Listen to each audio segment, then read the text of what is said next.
25th anniversary and advance Merry Christmas and Happy New Year. Lahat ng mga anak ni Yahweh Shaddai, happy 25th anniversary sa Hong Kong. At patuloy kayong mananalangin, ano man ang pagsubok na mga sa ating buhay, patuloy kayong kumapit sa ating Yahweh Shaddai. To God be the highest glory in Jesus' mighty name we pray. Amen. Sa pagmula ay ilan lamang ang nagbigay ng interes. Lalo pa nga at nakikita ng marami na sa ilalim lamang ng puno ito ginagawa. Ngunit paglipas ng panahon, ang dating pagdaraos sa ilalim ng puno ay nailipat sa iba't ibang lokasyon.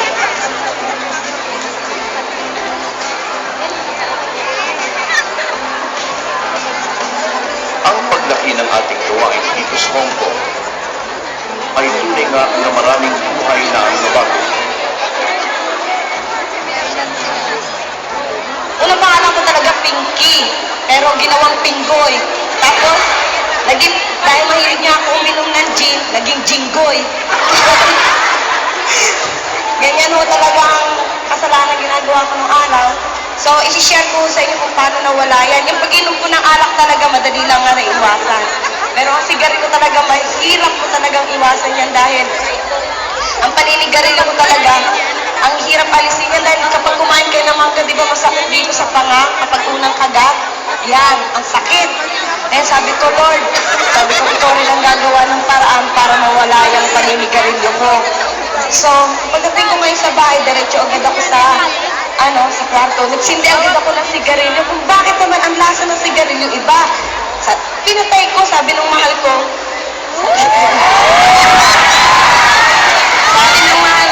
Sabi nga ni Sister Mahal,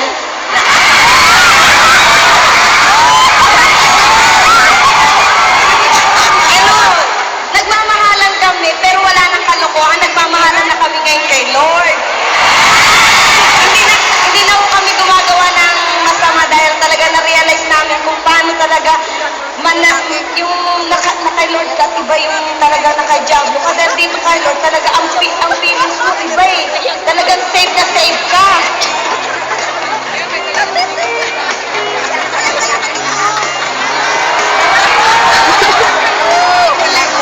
Ang aking ama ang dahilan kung kaya napuwersa po akong nag-asawa ng the age of 14 years old. 14 years old po.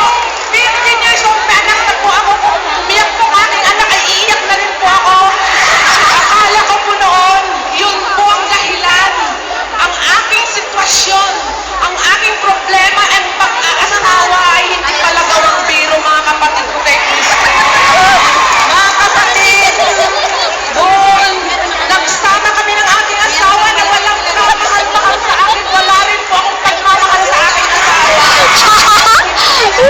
Kaya ako pinagsasabihan na pumunta ka rin sa para mapagpagpapalaman sa Dolyahan. Ito mga kapatid ko, yung dolyar na yun. Umutang ako dahil hindi ko sapat sa aking pangangailangan sa aking mga pangangailangan na punta na ko sa utang.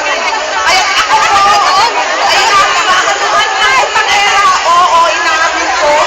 Utangera ako, pero babayaran ko naman mga kapatid ko. Ako naman ay padala ko sa Pilipinas na kailangan ng aking mga anak. Mga anak na hindi ko alam kung paano nanonood. Pero ang aking asawa, matyaga pa rin, asawa na siya nagtabay sa akin na walang pagmamahal, matinding pagmamahal pero doon. Kasi ngayon, oo nga mga kapatid, ang mag-asawa ay mag-aaway din. Pero sa loob ng kulab ko mga kapatid, bakbakan! Doon nagpakbakan kami, walang nakakaalam sa aming mga anak. Ang Diyos ay buhay. Ang diploma tunaya ko dito kay Kristo, ang tanging ko pong sinasabi, gapayan mo po ang aking mga anak. Ang kanila pong diploma, ang ibigay mo po sa akin.